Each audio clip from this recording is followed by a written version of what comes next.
You are listening to the Hiking Radio Network, where we talk the walk with shows by hikers about hikers for everybody.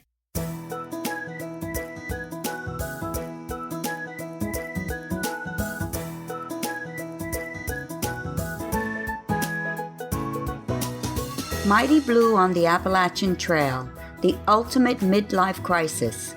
Join Steve and his guests every week as he staggers from Georgia to Maine.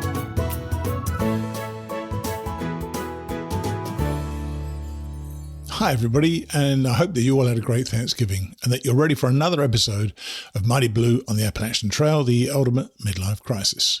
I am Mighty Blue, and this week I'm going to be interviewing a young woman who finished the AT less than a week before Thanksgiving. Yep, that Thanksgiving, the one that we've just had. Stephanie Logan Hall completed her SOBO hike on November the 19th, so I really wanted her immediate reaction to her hike. As you'd imagine, it was probably way too early to expect her to be definitive about how a hike has impacted her, yet she's a clear-headed woman who had plenty to say about a recent adventure. Stephanie, or Puffin, will be along shortly. We continue our series of conversations with the Appalachian Trail Conservancy with Stephen Eren, Trail Facilities Manager at the ATC. Stephen tells us about life on a trail crew. You know, I've been so impressed by the people we've had to speak in this series. What stood out to me more than anything else is the love of the outdoors and the outdoor life that sets these folks apart. Yep, they're doing their job, but it seems much more than that to me, almost like a calling. Stephen will be on after Puffin. I finally got to record Bill Tickner's thoughts on finishing his Triple Crown. It is amazing, you know. When we started recording, he was on trail with a crappy phone, I might point out. We managed to get a recording every single week. Now that he's off, we've missed 2 weeks, maybe even 3, trying to recap his story. Nothing like being back in the real world, is there? Finally today, Larry Luxemburg's book, Walking the Appalachian Trail, gives us some great little tidbits of history about the birth of the trail and the many people involved, though we're mainly concentrating on Benton Mackay and Myron Avery. So let's get to it. Here's Stephanie Logan Hall, or Puffin. Right, I'd like to introduce you all to one of the newest, newly minted, in fact, Appalachian Trail thru-hiker, Stephanie Logan. Stephanie Logan Hall, in fact, finished just a couple of weeks ago on November 19th. Hi, Stephanie. How are you? Hey, Mighty Blue. I am doing great. Thanks for having me.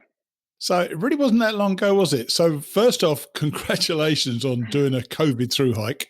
Yours is always going to be a special year, I'm sure, good or bad. How are you feeling? I'm adjusting still. My body is pretty sore, but mentally I think I'm ready to sort of get a new rhythm going and start work and start a new workout routine.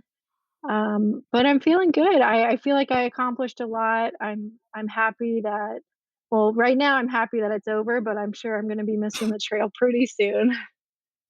The moment you touched the sign and you went, and for everybody, we're going to go into it in a minute, you went SOBO, you touched the sign at Springer. Were you relieved at that moment that it was over, or were you kind of sad as well? Yeah, I think it was a little bit of both. For me, so I was actually with my friend Armadillo at that point. We had just finished a 42.8-mile day Yeah, to that's reach crazy. Springer. We got there at 11:55 p.m. We were exhausted. So for me, I wanted to have a big reaction, and I thought there might be some tears, but I was just worn out. I think most people are drained when they finish, and it's tough to. I mean, I know I cried. I did definitely cry the first time when I did it, but when I did it the second time, less so. But I was quite emotional still when it happened, and it's something that you've been dreaming of for so long, haven't you? That's the thing. Right. And, I spent many days on my hike dreaming of that finish line. And to actually get there when I was so exhausted, I could, we were hungry, thirsty, we were running on 5 hours of sleep. We had Yeah. done, crazy miles the previous 3 days before that. So we really wanted to push ourselves. And I think we were more proud of that than, the actual second that we finished. But Yeah. Now, I know your name is Puffin, and I know that trail names can be terrific and can be good and can be bad. But apparently, you could also be called hair mice, which I really want you to tell people why you could have been hair mice. Well, yeah, that was one of the few trail names I got, but I finally landed on Puffin. But so hair mice came about when I stayed in the first shelter in the 100-mile wilderness. I woke up to a mouse just rummaging through my hair, and I didn't Oh, scream. I didn't wake everyone up in the shelter. I just kind of, knocked it away and tried to go back to sleep. But yeah, that is that was one impressive. of my better trail names. Early days. That's very impressive. So why did you settle on Puffin in the end then? I just felt like it suited me better. I think puffins are just cute birds, and I like to think I'm a little, I don't know, a little like modest puffin who just really tries hard. And puffins migrate for the winter, and I was headed south, so I thought it fit well. That's a cool name. I like it actually. Yeah, and this is so amazing. You only started in August. I think it was August the 6th, I believe. How many Yep. days was that altogether? So yeah, August 6th through November 19th, that was 105 days, Why which was why the nice. hurry? Why the hurry? I really wanted to push myself, and I think trying to do a 3.5 month through hike was right on the line for me between, could I really do it, or, was that just a crazy idea that I had? And as I pushed hard, I really thought it was a far and distant dream when I started the hike, because I started in the north, and I didn't have my trail legs, so I said, "There's no way I'm going to finish by Thanksgiving." Um, Yeah, and then I got stronger, and the hiking became easier, and you just learn. I hadn't backpacked before, so I learned, you know, different skills and how to actually use my equipment. So I definitely gained that confidence as I went along down the yeah, trail. I'm sure. And has the AT been a long-term goal for you? And if it has, how did you get into the idea of actually doing a through hike? Yeah, so I originally heard about the AT when I was a teenager. I definitely had an interest in it, but no real no real goal at that time. When I graduated college, I didn't have the money to do it, and so the stars aligned this year. I had some savings, and I actually talked to my job about it, and they were, nice enough to grant me a leave of absence to go after this crazy goal. They thought it was insane, but They didn't give you a 105-day leave of absence, did they? they I told them my goal, and they said, "Well, you can take longer than that if you want." But so, How cool is yeah. that? And where were you working before you took the time to go on the trail? So I live in the Outer Banks of North Carolina, and I work Uh-huh. for the Visitors Bureau here. So I do marketing. Um, I've been there for about 5.5 years now. So we All got a right. really small office, a group of about 8 people full time. Now, I've said this before about people on the who go on the trail. Certainly, in your generation, not that you're careless about jobs, but many people I met on the trail just quit their jobs just because they wanted to do the trail, thinking I'll get another job. In your case, they actually kept your job open, didn't they? So, have they been as good as their word? Have you gone back there yet? Right. And just about everyone I talked to, of course, I realized how lucky I was, because just about Sure. everyone was either let go because of COVID or quit their job Yeah. for the trail. And I think that, not that the timing of COVID probably helped me a little, because we did have a couple of layoffs, and I think they were struggling on the budget, so it was easier for me to approach it as a way, hey, I'll save you guys some money, just let me Yeah. go to the woods for 4 months. Yeah. And did Yeah. your experience in the woods make you reconsider whether you wanted to go back there, or as you've just done that, you're now going to go back to the job you did before? Or have you been thinking about different directions you'd like to go? I'm not there yet. I'm excited to go back to work, and get in that routine. I don't know that I'm gonna be happy at a desk job for the rest of my life. So, and Isn't I that don't wanna interesting? Yeah. Isn't that interesting? Yeah, I don't want you to reveal to your employers you got plans to go elsewhere, but I suppose the question, the question was really about how it changes you on the trail and your attitudes towards things. So, and I can see it probably has changed that for you, and it must. So you can't do a trip like this and not change in some way, can you? Oh, definitely. I mean, you go from carrying everything you need on your back for 4 months, and then I come home to my house, and today it's Sunday, so I spent all day cleaning out my drawers and get rid of old clothes and just kind of purging all this extra stuff that I don't need. That's a bit overwhelming right now. Isn't So, that interesting as well? I realize how little I needed, how little you need to get by.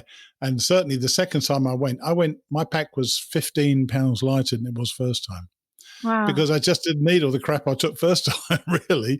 And also I took lighter gear as well. But even then, it's amazing how you can survive on so little stuff, isn't it?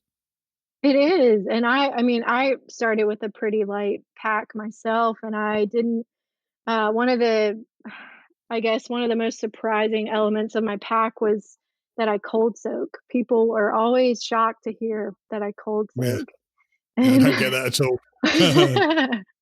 and I figured, well, I had a backup stove just in case I wanted to bring it in, but I sort of suffered from the start, so I didn't really know what I was missing. So you went all the way through. You had no early morning warm coffee. No, not unless it was some trail magic.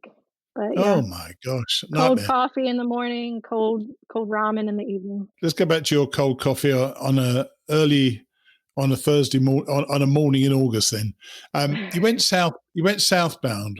Was that always the plan to go southbound, or was it just the way it worked out for you? You just couldn't go earlier, or how'd that work out?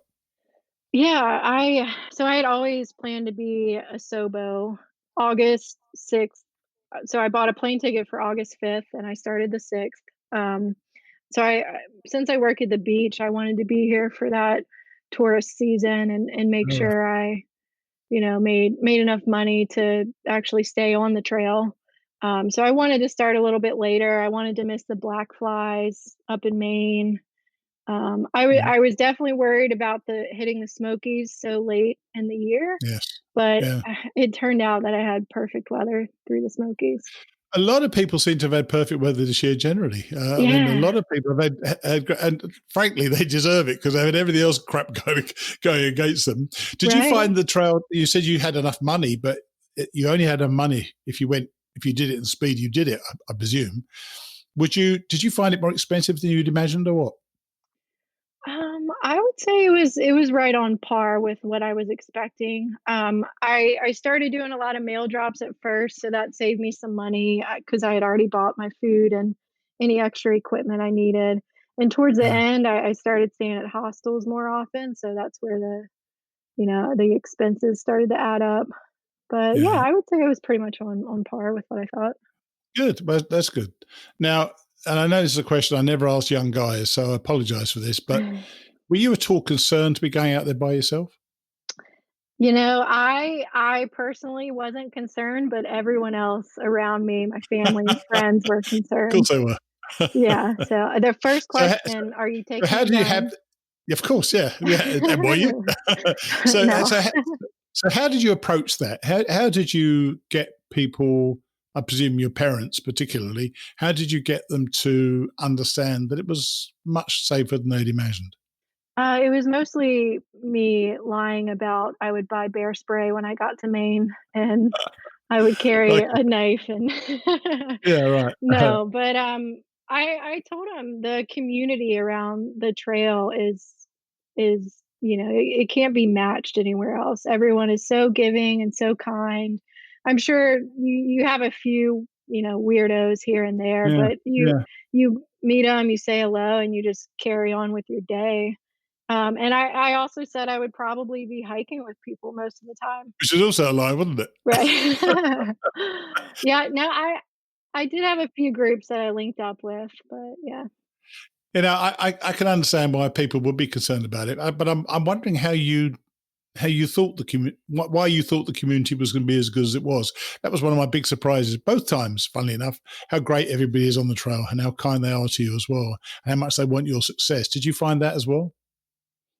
Yeah, and well, I also knew as a SOBO not to expect as much trail magic as like a northbounder or someone starting in a normal year. But I definitely heard stories of how people will give you rides and feed you, just being kind. Um, so not that I had expectations, but I did fully, prepare for people to help me out in that way. And, like, when I was in Vermont, I was sitting at a gas station just eating a Pop-Tart, and somebody came up to me and just handed me a free breakfast sandwich, and they That's said, "We cool. hiked the trail 2 years ago, and we can tell that you needed it." I was like, "Yes, I That is so did." cool, and you can't So replicate that. There's nothing in life no. that is ever better than that. When someone just out of the kindness of their heart sees a fellow human being there, and wants to help them out, and Yeah. that's pretty damn cool. So your your family got on board with the fact that you were carrying a gun, a knife, and bear spray, which of course you weren't. Did they then generally support you once you were out there, or were they constantly worried about you the whole time? A little bit of both. In addition to was I carrying a gun, they asked me, was I sick or what was wrong with me? Why would I ever want to do this? Um, but I carried with me a Garmin InReach tracker, Oh, so right, they could right. actually see my location, and if I, set it for it would ping every 4 hours, so they would get my exact location every 4 hours. So if it wasn't moving, I would get an influx of texts, "What's wrong? You haven't moved." Yeah, yeah. That's another thing So, that people should realize, especially parents of younger women and young guys as well. To be fair, is that there are so many places now where you can get a signal, aren't there? You can be in contact with somebody pretty much all the time if you wanted to, couldn't you? So that isn't yeah, as much of a definitely. problem as it might be. Yeah. So I still can't get over the fact that climbing Katahdin is an approach trail for you. I mean, I just blows my mind. That must have been an epic start. Tell us about that day. I think I was just running on adrenaline that entire day. It took me about 8.5 hours to summit and go back down to the Katahdin Stream Campground. But I had never done anything like that, so it was exhilarating and it was terrifying all at the same time. I didn't know what I was doing. I mean, I had all my new gear. I didn't even do a shakedown hike before I got to Maine. So That's the spirit. yeah. That's So, amazing. I knew it was gonna be great or it was gonna be terrible. Yeah, but well, if that was your first introduction to the trail, I'm just kind of thinking off the top of my head here, as I tend to. If that was your first introduction to the trail, did you think perhaps because there's a lot of that rebar you have to pull yourself up and so on, especially when you get above tree lines? So, did you think this is what it's going to be like all the way, or this is Uh, too much? no, I definitely done my research. I was shaking when I was climbing that rebar, but, it was a good shake, like, "Oh, I'm definitely gonna go after this goal. There's nothing that's gonna stop me." That's cool. Yeah. So you got down. Were you able then to, because you then go straight into the 100-mile wilderness as well, which most people aren't really prepared for. Did you manage to join any groups early on? Yeah, actually, the first day I hiked with, Baby Carrots, Senior Moment, and I met a few other people. Senior moment. Yeah. And then, later that next day, I met Wawa, who I ended up hiking about a month with.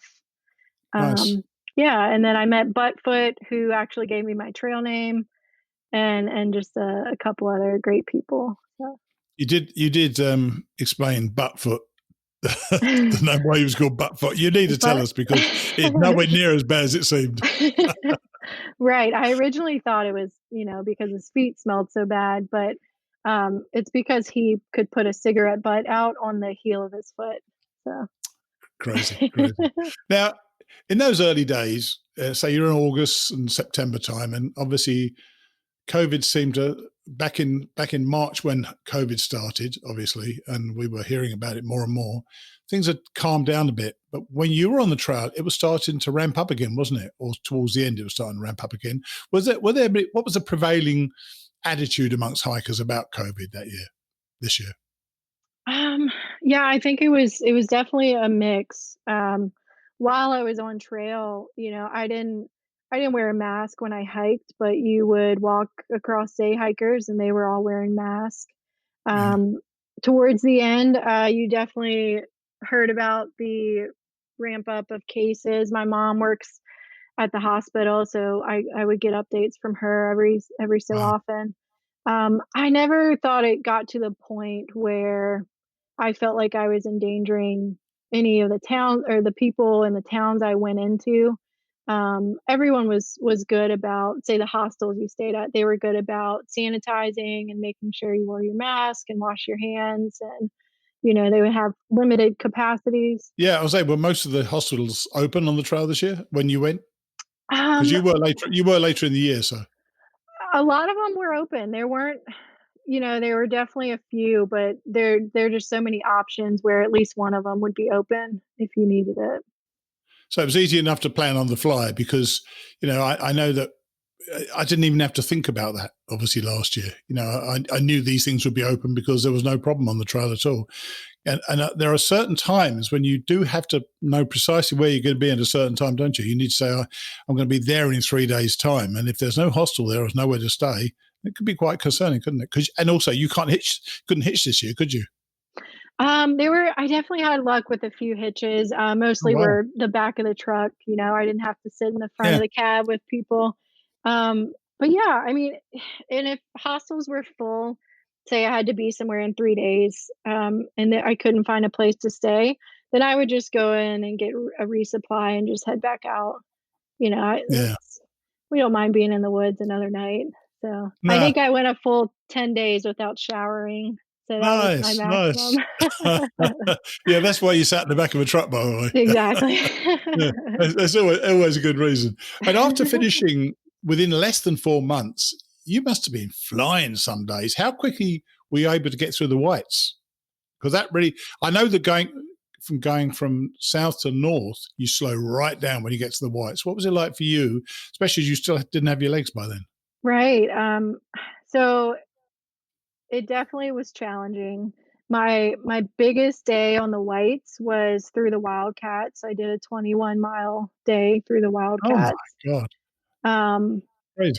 yeah, so I say I took it slow, and at that point, I had Wawa with me. He was a backcountry guide, and he'd done, a bunch of whitewater rafting and all that kind of stuff. So he's an experienced, he's a Boy Right. Scout or an Eagle Scout as well. So Okay. it was nice to have him there to sort of like encourage me through the Yeah. whites too. So. Have you just and being young, you're probably physically more capable, I guess, anyway, to take this hike on. What about the mental side of it? Were there times when it got you down, being by yourself for quite a long time? Because you weren't always hiking with people, were you? Right. No, I was by myself a good portion. I would say when you ask me that, I go back to this one moment in Virginia. I was doing a marathon week, so I was doing 26.2 miles at least every day for 7 days through Northern Virginia. Just because why not challenge yourself even more? Silly not to, yeah. But I was on my last day and I was going uphill and I was low on food. I didn't have much water and I just broke down. I didn't think I could go any further.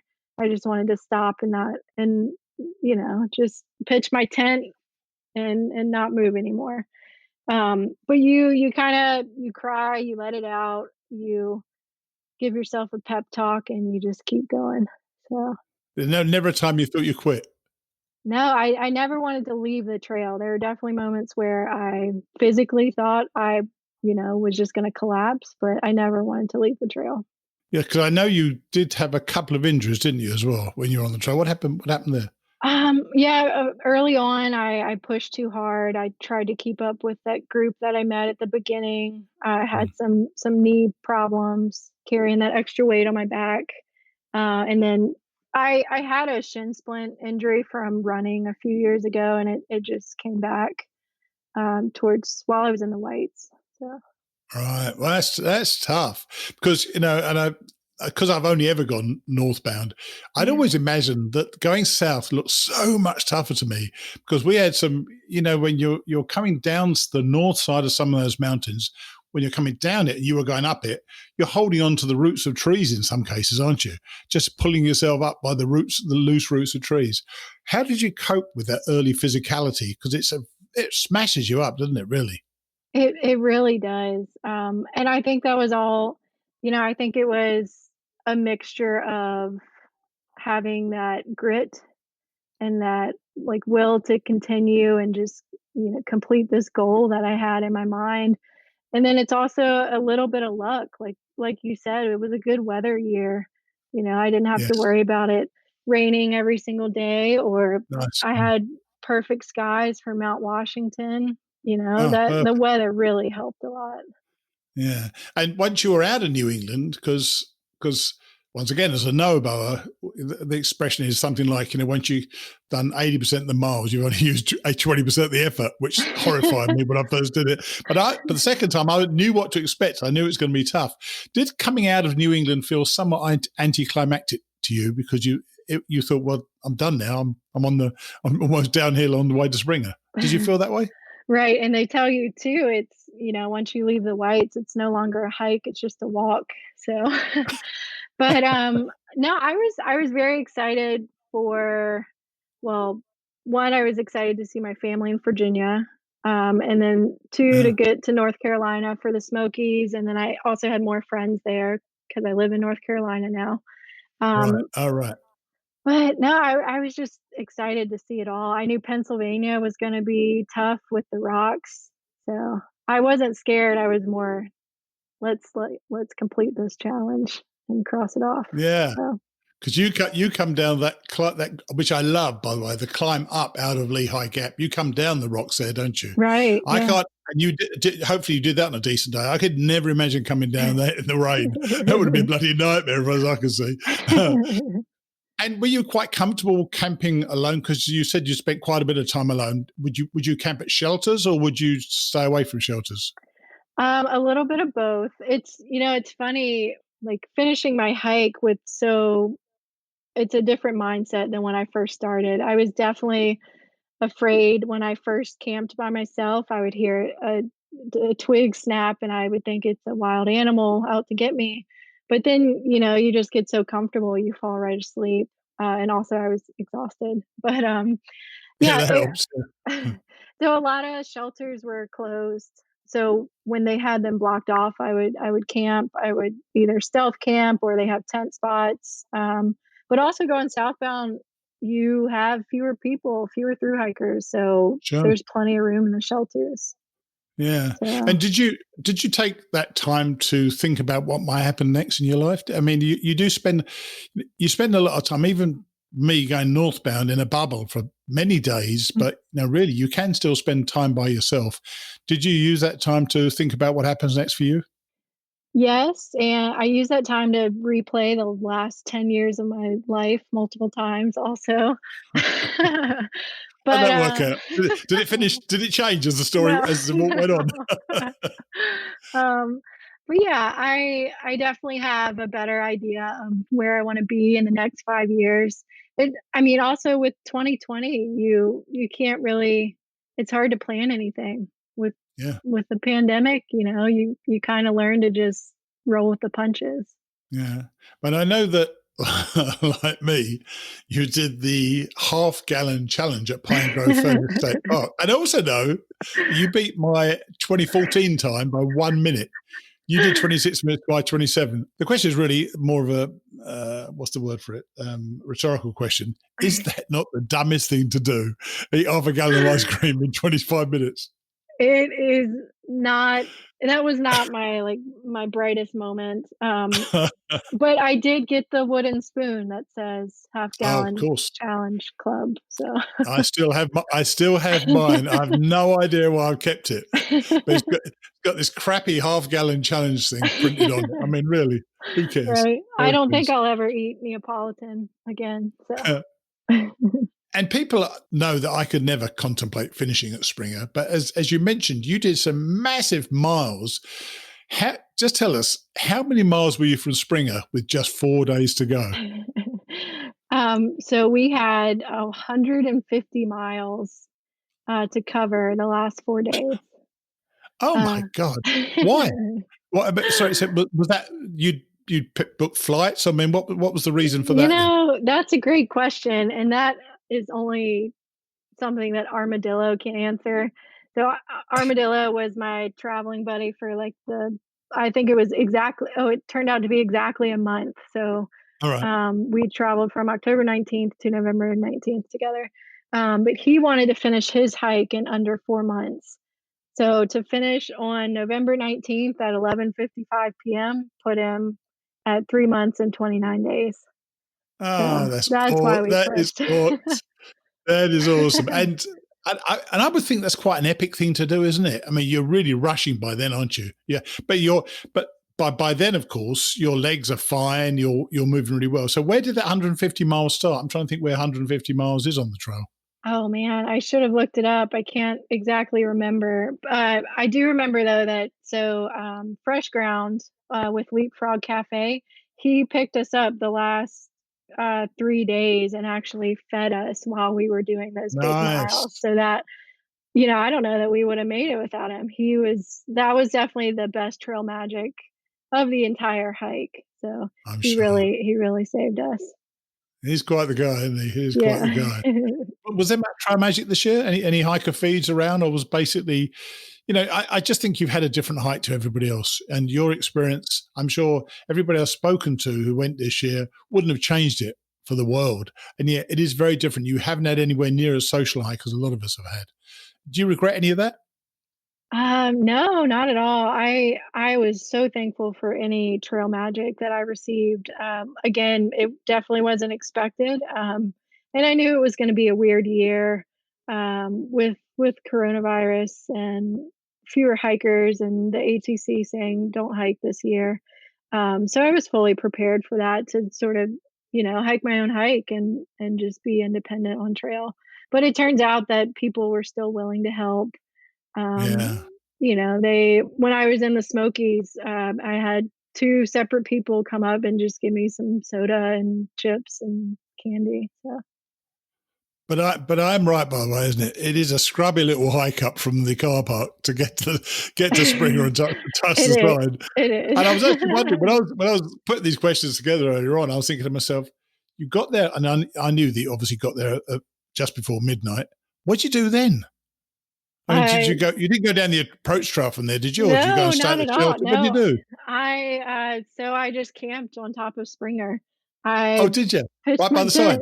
Yeah, well, yeah, That a is little off so in the distance, cool. so That is so cool. yeah, That is and really nice. early the next morning, we saw a couple other people finishing their through hike. So I know the hard way was one guy that finished, and one other person. So it was nice to Wow. see other hikers finish too. I'm sure that must have been really great. And it's only been, is it 2 weeks? Yeah, it's about 2 weeks. I'm just No, trying to it's think been about. 1 week. Yeah, a week and 4 days or so, 3 days. So, and I know this is an unfair question to ask you, and I know when I spoke to you before, you weren't quite sure. Has are you clarifying in your mind what this has done to you? I am trying to. It's funny because my friends and family, I saw a few of them for Thanksgiving over the holidays, and they said they've never seen me sit on the couch before. I just sat there. I've just been fully relaxing. But I definitely want to continue the adventure, to push myself, and I think, like I said, I want to live more minimalist, and I want to find these things that really challenge me, and I think, you don't enjoy anything unless it's difficult, so Oh, the AT is definitely difficult. It was so difficult, I went again. So, Exactly. do you think you'll do it again? Anything like this again, or when you got off the trail, did you, like I did in 2014, think I'm never going to bloody do this again? I don't see myself doing the AT again right All now. right. Um, I've really been into some bike packing, so I'd like to have a bike set up and carry all my same gear that I had on the trail and just do some long distance bike All packing. right. Well, I reached out to you when I saw on Facebook that you just finished. And I just wanted to have you on the show to just tell everybody what it's like to just finish so recently. So not that it's my position to be proud of you, but I'm proud of it. Any of you younger people getting out there and doing it in a time like this as well. So I really appreciate you coming on the show and telling us about it. Yeah, thank you so much for having me. Okay, you take it easy, all right? All right. Thanks, Mighty Blue. Bye. Bye. What an assured and confident young woman she is. If you've listened to the show over the years, and I know that many of you have been with me since my first faltering efforts back in 2016, you'll know that it's the young women who take this on who I find the most inspiring. It's the way they take it on. They are right at home with some of the more unpleasant aspects of trail life, and they show a spirit which I swear wasn't in any of the young women I knew when I was growing up. That isn't supposed to be retrospectively sexist, by the way. It's just an observation. The young women of today are freaking awesome. Now, a young guy. It's Stephen Eren, Trail Facilities Manager at the ATC, and this week's ATC conversation about life on a trail crew. Here's Stephen. Well, I'm on today with Trail Facilities Manager Stephen Eren, E-R-E-N, Eren? Yeah, Eren, yeah, just like E-R-I-M, except it's the Turkish spelling. Oh, okay. Hi, Stephen. How are you? Good. How are you doing today? I'm not too bad. And you actually sent me your hiking resume, and the thing that jumped out at me straight away is you're a fellow member of the class of 2014, and we didn't see each other on the trail at all, did we? No, I even took some time to try to Facebook stalk you and couldn't figure out. I assume our timelines didn't line up. Yeah, it could well be. It could very well be. I was Mighty Blue at the time, but I wasn't Mighty Blue on the Appalachian Trail. I didn't have the podcast at the time, so absolutely nobody knew me when I went in 2014. But it was a great year, and you love your camping, and you've been scouting, and you've studied natural resources at Virginia Tech. But it says that you actually started the thru-hike in 2012 with your two best friends, but you got off after 500 miles when your old boss offered you all rangers jobs. So were you already involved in trail maintenance and that sort of thing at the time? Yes. At that point in time, I'd already gotten to do a wilderness ranger internship on the Pacific Crest Trail for Sierra National Forest. And then right after graduating college, I ended up getting involved with Southern Appalachian Wilderness Stewards. And I got to work for Cherokee National Forest in a lot of different fun wilderness areas over there. Right. And I was going to take the next year off to go through hiking with my two best friends. And my former boss, Bill Hodge, is a very good car salesman of an executive director.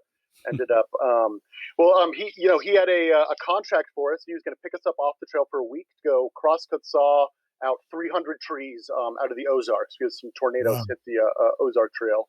So we were going to get up with him. He was going to pay for food and beer and give us cash. Why not?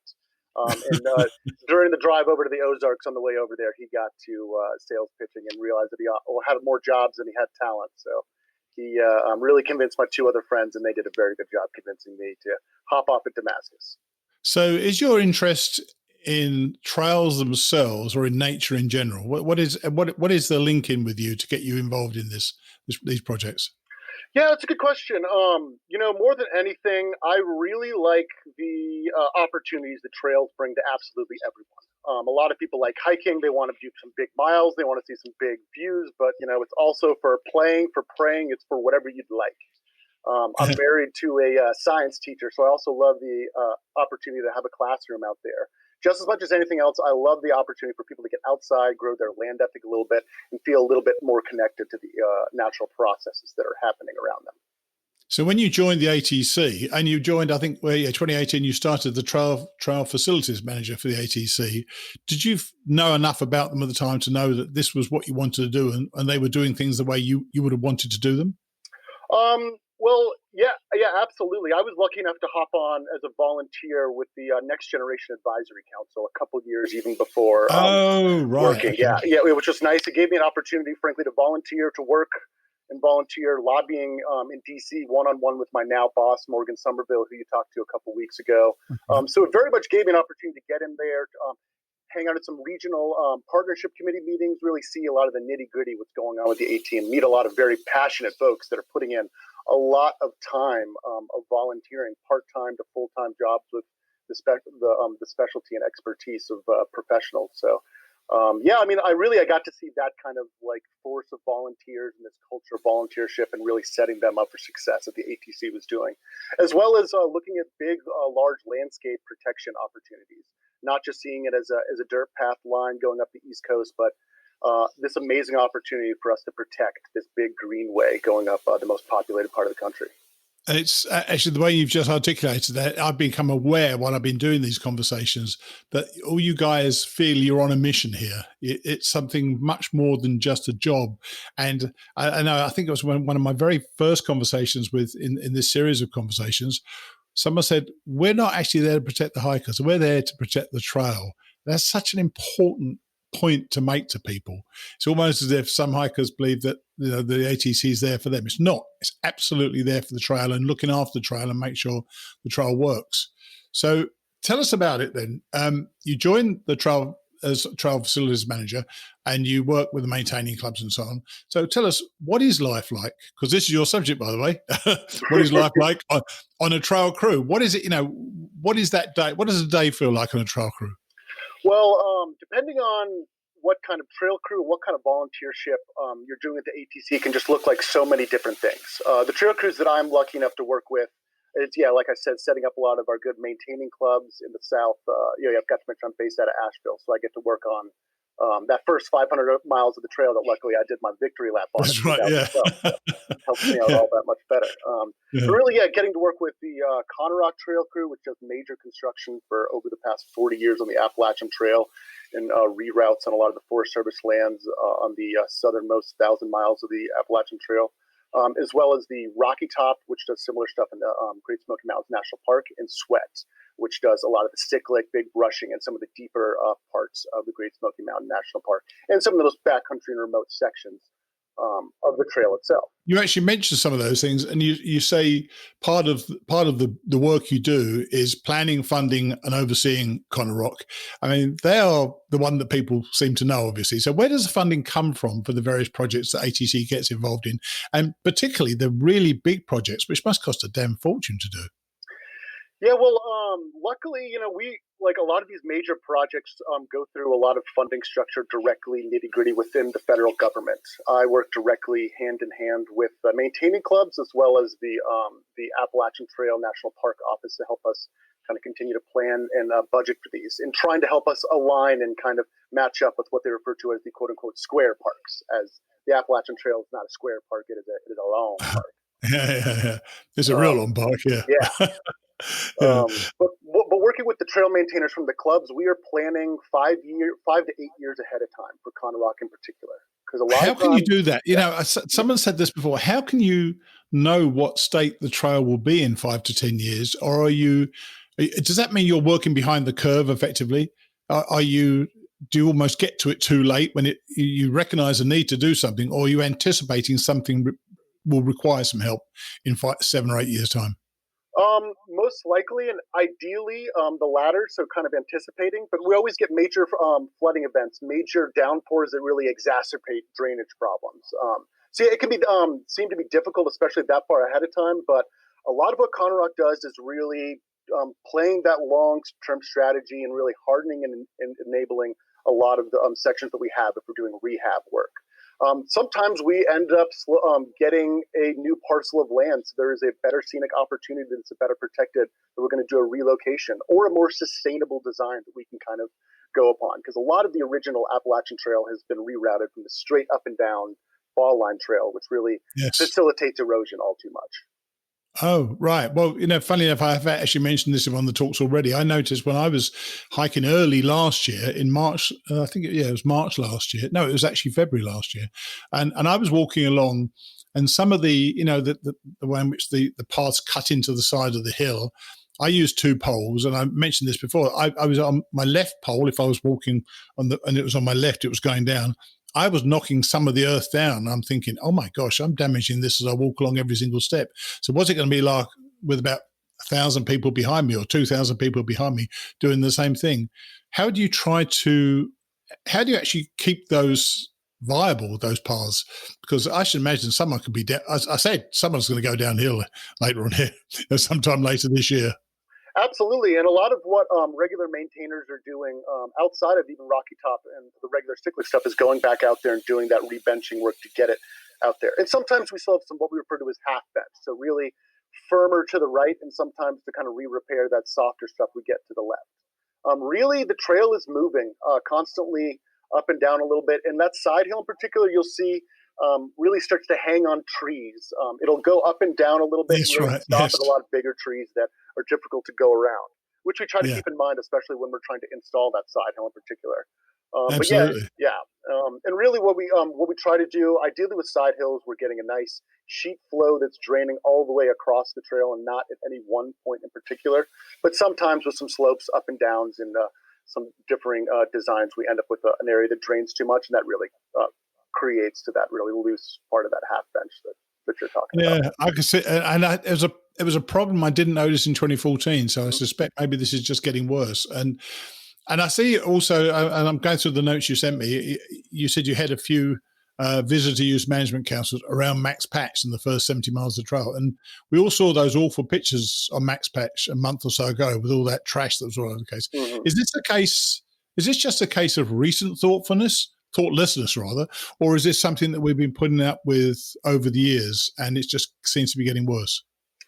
Well, there have been increasing numbers of people going outside over the past couple of years, and that's absolutely great. Kind of like what I got back to and the foundation of why I work for the Appalachian Trail Conservancy. I love it when people go outside and kind of further their land ethic, even if it's, a couple college kids, partying outside. That ended up being a lot of people in particular.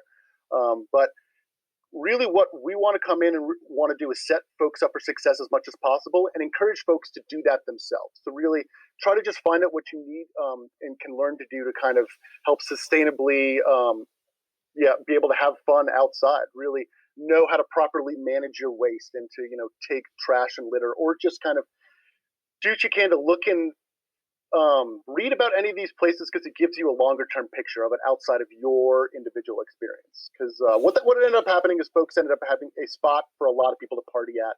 That's really all they saw the area as opposed to a place where we've gotten floods of scenes of anger and phone calls about that area and what kind of we can do to kind of prevent against that. Education is the number one aspect that we go on. Absolutely. Hopefully never having to leave on enforcement, because we're going to continue to get more and more people outside. And I don't want to start permitting all the best, beautiful areas that we have and making that much harder. I just hopefully would like to try to get folks to a better place and a better educated to limit those initial impacts, but also to have some kind of back and forth, because you know what, and this is not, I mean, I live nowhere near Max Patch. I walk around my neighborhood. I walk 5 or 6, 7 miles a day, and I've been thinking of taking myself a trash bag. There's trash all over the place, clearly thrown from cars, used McDonald's cartons and things like that. And I think to myself, this is getting worse. This is not getting any better. So there's some level of education that seems to have been left out. I don't know if it's at school or whether it's at home. I know that had I chucked out stuff from a car and I was with my dad, he would have beat the living crap out of me. I know perhaps you shouldn't do that. Perhaps that's a bit old-fashioned. But there appears to be nobody seems to think about it. It's like a thoughtless thing. They just toss stuff out. And I wonder if that's what's going on. I mean, the thing on Max Patch was a shock to me to see how bad it was, having been over it a couple of times like you, and I think to myself, how are we going to solve this? And you think education, are the schools playing a part in this at all or not? Yes, and absolutely. So I guess education either way. Sorry to bring back around to your point, and like littering is a hard one in particular, because most people have a pretty general aspect, whereas some people generally don't know, genuinely do not know how to, let's say, poop outside because they haven't learned. Most to everyone knows that they shouldn't leave their trash around. But that being said, I always encourage folks to set a very good example, no matter who you are, no matter if it's the first or last day of your thru hike. Because exactly what you're talking about, as soon as you start picking up trash, it is surprisingly contagious, not unlike a smile. Folks around you kind of see that you're a bit more invested in the area. No one's making you do that. You're not getting paid to do that. Because in general, even when we have ridge runners out there, it is not their job to pick up trash. But they will do it because they very much care about the space, and they want you to, too. And hopefully setting that example will very much help out. Okay. Well, look, I appreciate what you do, and I appreciate what all the crews did as well. So what can people do to get involved, and what sort of stages do they go through, and how much training do they need to join a crew? Well, no matter what kind of volunteer event that we're putting on, whether it's an afternoon public lands day event where we're just doing a couple hours of work on Max Patch, which we generally do every day outside of pandemics. Or not every day, I'm sorry, every year outside of pandemics. Right. There's a lot of just regular maintenance the maintaining clubs do, where there's a lot of good expertise and volunteers that will happily kind of give you the education tools, personal protective equipment, and kind of other information that sets you up for success. For Sweat, Rocky Top, and Conarock, again, is very much the same thing. We very much push folks towards just our website. We have a rotating volunteer opportunity you can find on there.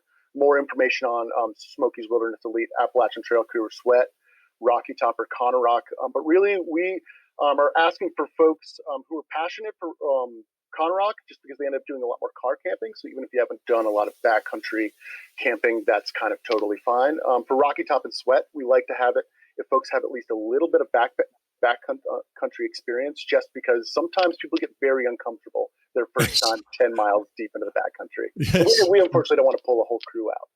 Yeah. But past passion and a little bit of experience when it comes to Sweat and Rocky Top, we are very much trying to do everything we can to bring down the price tag of volunteering and set you up for success. So if you can either drive to us out in the Smokies or get to a certain location, a couple different bus locations or airports in Knoxville, let's say, we will pick you up from a van. We will start feeding you. We've got all sorts of gear. A lot of people will bring their own gear, so we'll go through a different kind of shakedown as you would in Neil's Gap, kind of go through. I thought you said beer. I thought you said beer, not gear. But no, okay. I mean, it's not, yeah. No, it's okay. We won't go to that one, yeah. But look, I do appreciate everybody. I know that whenever I saw any crews working, sadly they all seem to be older than me, and I'm 68, so that was slightly worrying. And we all appreciate the work you did for us, because the trail is just amazing, an extraordinary place to be, and long may it stay. So thanks very much for coming on and telling us about it. Yeah, thank you so much. And yeah, I really can't thank those long-term maintainers, and especially a lot of folks that have dedicated their retired lives to the Appalachian Trail. Can't thank them enough. Exactly. Look, I'll tell you what, if you can send me a couple of links, I'll put them in the show notes, and just to direct people a bit of information for different crews and all that sort of thing, that'd be really helpful. Awesome. Thank you so much, Steve. And yeah, y'all have a great day. Take it easy. Bye. Bye-bye. As I mentioned earlier, this group of people who I've been privileged to be able to ask questions of over the past few weeks, they're a really special breed, treating their work as their calling. They are looking after the trail, and they are making such a difference to make our lives better. Hope you're seeing another crucial side of the AT that we don't always see. For that, I'm grateful that Sandy Mara okayed this middle section of the show.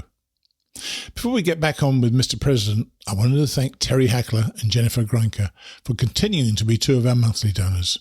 As you know, I truly appreciate all of the support I get, but those monthly donors really help me plan for a future with this and the other Hiking Radio Network shows. If you love what we do, please consider signing up for $5 or $10 a month to keep us afloat. It makes all the difference, and as always, I'm eternally grateful to those of you who do. Just go to hikingradionetwork.com and click on one of the donate buttons that you'll find on every page of the site. Cheers.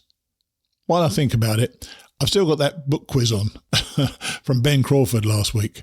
And the question was, where did the Child Protection Services come and meet the Crawfords when they were on the trail? I'm going to hold it open for another week to get more entries in. And next week, I'll be announcing the winner. So I eventually caught up with Mr. President at his home in San Francisco, and, well, we had a great chat to finish off his hiking year. Here's Mr. President, or Bill Tickner. So we are back on with Bill again. Hi, Bill. How are you? I'm great, Blue. How are you? I'm good. And you're back at home now at last. You had a bit of a trip to get there, didn't you? It was quite a journey. Yeah. The reason it's been so delayed coming back on your podcast is when I got off trail, I had some phone issues, surprise, surprise.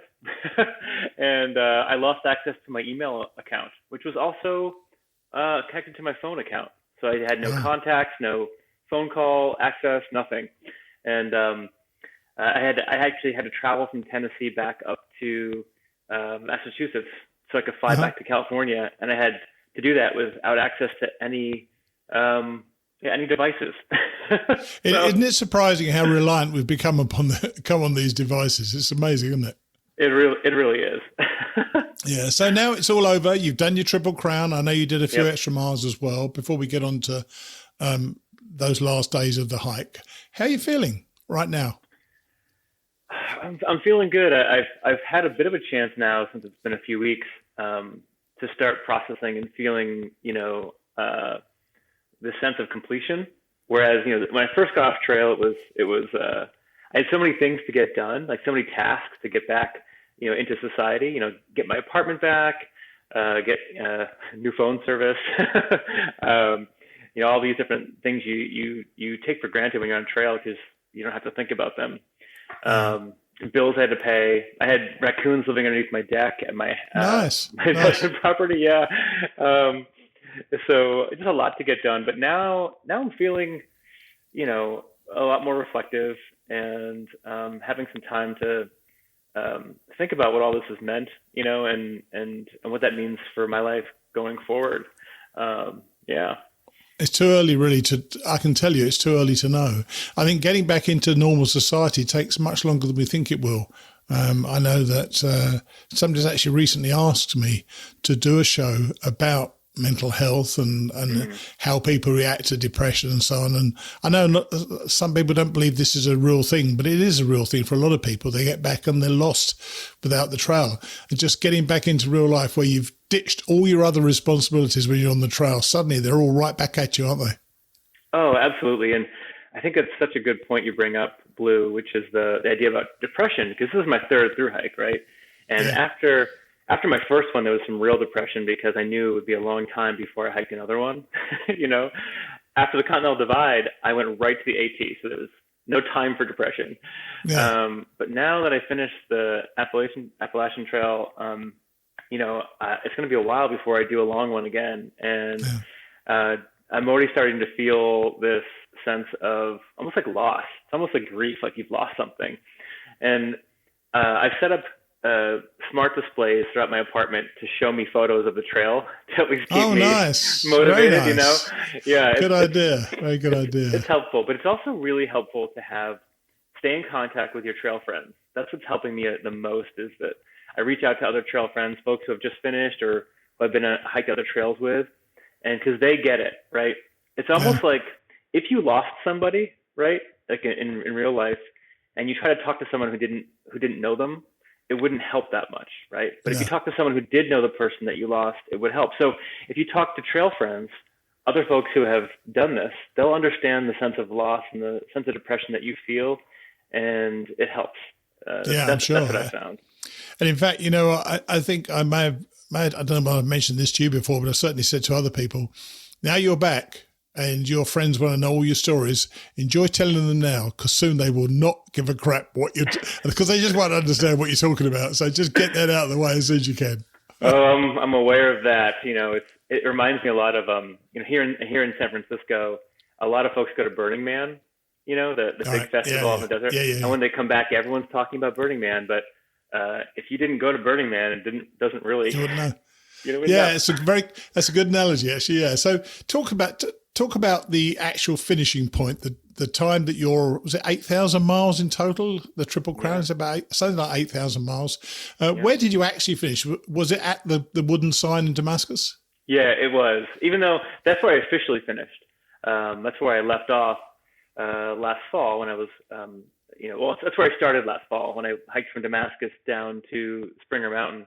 And then, even though I finished at that wooden sign, took the photos and everything by myself, nice. I hiked down to Boots Off Hostel anyway, because it's a better place to end. Jim there who runs it, he could get me shuttled back up to the Tri-Cities airport where I could get a rental car and move along. But those end of trail logistics are kind of,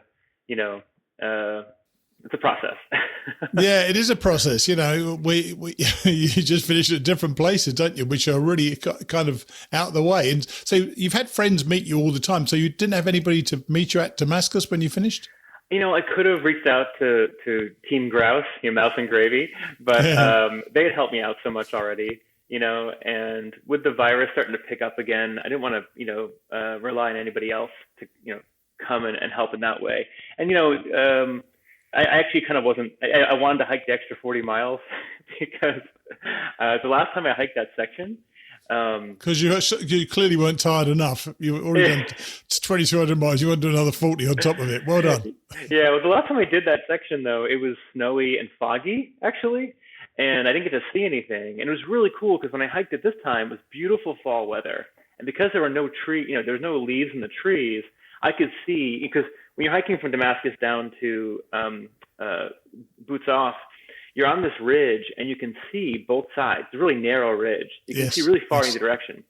And I think, I don't know if I told you this before, Blue, but it was really nice because I was hiking alone, and it was very metaphorical the way this played out, because even though I could see really far off either side of the ridge, because there are no leaves in the trees, there's still trees, so like it wouldn't take good photos. If you took photos, try to show someone, it wouldn't mean much. It wouldn't look that good. But for me, hiking solo, it felt amazing to hike this ridge and to be able to see so far, whether or not it took a good photo for somebody else. And there's a clarity about the air that does that for you, isn't it? It allows you to almost to see through those trees and get the feeling of the vastness all around you. I know that walk very well. I remember it. Of course, I was going the other way last year, and I loved it. That was one of the fastest I hiked actually on the whole trip. I think I did the 10 miles into Damascus in about 3 hours. But let's move back again. You took a few. You sent me a few notes before, and you mentioned a movie night, a partnership shelter, which is kind of weird. What's that all about? Yeah, so the partnership shelter is before you go into Grayson Highlands, and it's close enough to a town that you can order pizza from there. Of course, yes, absolutely. So I was with Bad Bunny and Zippy and another hiker named Pig, and it was on November 5th, which... Who took the trail name of Pig? Oh, really? What a shocking name. Yeah, I know. I didn't know him that well, but a nice enough guy. And he had told us about this movie called V for Vendetta that, I had never seen. Okay. And it was on November 5th. The movie's kind of about, November 5th. Anyway, that's not that important. We decided to order some pizza and watch V for Vendetta on November 5th, which is important to the movie, and up in this really cool shelter.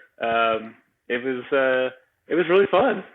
Yeah, I've remarked about this before. You've made events about your hike, haven't you? You've not just done the hiking. You've done things around it, which I think is a really great thing. And you also gave me a new expression I'd never heard before, which was I've heard of pink blazing, blue blazing, and white blazing, yellow blazing. I've never heard of pony blazing before, so you really need to explain that one. Sure. Well, I'm going to be very clear up front. We did not pony blaze. Okay. And I do not recommend pony blazing. Okay. I think PETA would have a real problem with it. But the idea of pony blazing, so the Grayson Highlands is this beautiful section in Southern Virginia, where there are actual ponies, just, roaming free. And they're super cute. A lot of them are very friendly. And pony blazing is the idea of riding on a pony for 7 seconds. So folks, don't do it. No, there's no possibility. I feel sorry for the bloody pony in my case, with me getting on the back of it and break its legs. Yeah. So nobody actually did that, did they? No. We were joking about it. Zippy was like, "Oh, I really want a pony blaze," because she was really into all the challenges. She did the 4-state challenge, the ice cream challenge, right, yeah. And she heard about the pony blazing challenge. But it was just kind of, it was just more of a joke. So now I know you, and by the way, isn't Grayson Highlands darn beautiful? Absolutely glorious to be on. And I always, when I saw your note about the ponies and so on, it took me straight back there. Things, words just take you back to places, and Grayson Highlands is one of the places I can immediately be transported back to. I think it's one of the most beautiful parts of the trail, don't you? Oh, yeah. I mean, not only do you have like magical ponies everywhere, but you also have these expansive views and these beautiful rock outcroppings, and it's one of those places where I thought, Bad Bunny and Zippy and I, we got really great weather throughout the whole Grayson Highlands. And I thought, somebody hiked through here and didn't see all of this. It was cloudy or foggy. If you hear this podcast and that's what happened to you, go back and hike the Grayson Highlands, please. Yeah. But you know what though? Having done it twice, I've gone through certain parts of the trail where the weather wasn't good and I didn't see anything. The next time I saw that thing. And so and it's always led me to say, take the great views when they're there. Yeah. Because they may not be there even a few hours later, or may not have been there a few hours before. But when the views are there, enjoy them for what they are, because when they come, they're pretty much all spectacular, aren't they? Yeah, I mean, they really are. And that's one of the things about the Pacific Crest Trail, for instance. You don't get weather on it most of the time. So it's like sunny every day. It's like a luxury trail, I call it. But there is a section, the very end of my hike in the Northern Cascades, where it was just rainy for like 3 days. I saw nothing. And I hear it's one of the most beautiful parts of the trail. So I will go back and hike that. Right. Oh, nice. That is cool. Now, I know you haven't even now had the time to think about precisely what this is going to mean to you, but you did actually put down a few notes and thoughts of what you think you've learned. So what have you learned about yourself? Yeah, I think especially because each of the trails is so different, sure. And it taught me different things about myself. I think that the Continental Divide Trail, for instance, really taught me that I could be alone. I could be very comfortable being myself, being alone. I was capable of that. I think the Appalachian Trail taught me that though I'm capable of it, sharing the experience with other people really makes it, I don't know, it's something that I now will seek out, because I really enjoyed the camaraderie, the friendship, working through challenges together on the Appalachian Trail. Very egalitarian, isn't it? It really feels the way that everybody is pulling for you. You never feel that someone's against you in the day, do you? Yeah, I totally agree. And it was strange to me. I thought everyone thinks everything, but I thought I had kind of figured myself out before the Appalachian Trail, and then it taught me that I had more to learn. And you still do, by the way, just so you know. I know what you're talking about. But I will say also, this idea, especially in this election year, we've talked a lot about some of this stuff before, Blue, but please don't. I know. I'm not going into politics, but right. I will say that I find that these trails teach us that we're more alike than we are different, right? And I think I've met so many people that I don't think I would have met in my normal life here in the Bay Area and the Absolutely. Tech world, and I think it gives me a lot of hope that no matter what we're dealing with politically, that we can figure things out as a society, because I had conversations with people like in Idaho, for instance, that that were very conservative leaning, where I tend to be very liberal. And sure. This one particular couple I met had just lost their mother, and I had just lost my mom, and we had both struggled through the challenges of healthcare, end of life healthcare. And sure. Even though we had a different idea of how to fix it, we all agreed that it needs to be fixed. And I think the trail, when you're no matter where you're hiking, no matter which trail you're hiking, I think there's this willingness and eagerness to help each other, and no matter who you are, that is just kind of a beautiful thing about these hikes. Do you know what? There's nothing about what you just said that I didn't agree with, other than the fact that I didn't know the trail went through Idaho. Oh yeah, well, it's called Montana-ho, actually. It's technically, you're on this ridge between Montana and Idaho, and this is for the AT listeners, by the way. He's not talking about the AT. You know what? You get what you get, Blue. You put me on your podcast and talk about the trails. Hilarious. That's funny.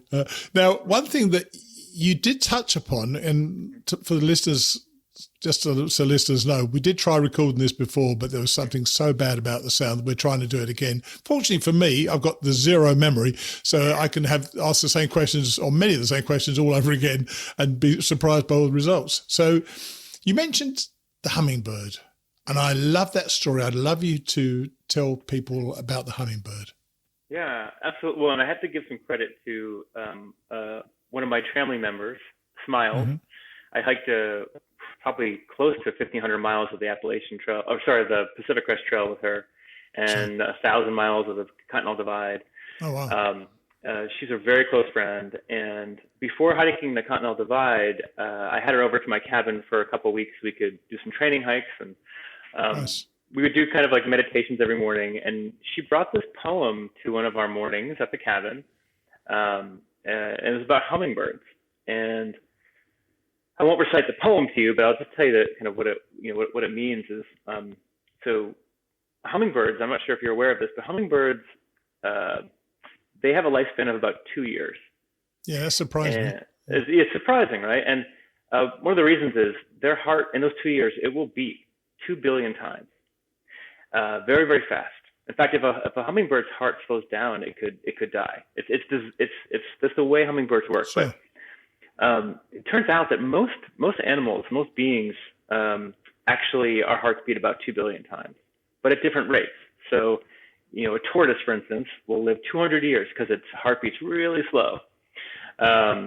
So humans, we have this gift in a way. So we're one of the only species that on a regular basis, we decide that we want our heart to elevate or to slow down, right? We're very intentional about it. And when you think about that, it's a gift because, we can use those 2 billion beats in any way that we want, right? Oh, yeah. And after hiking these trails,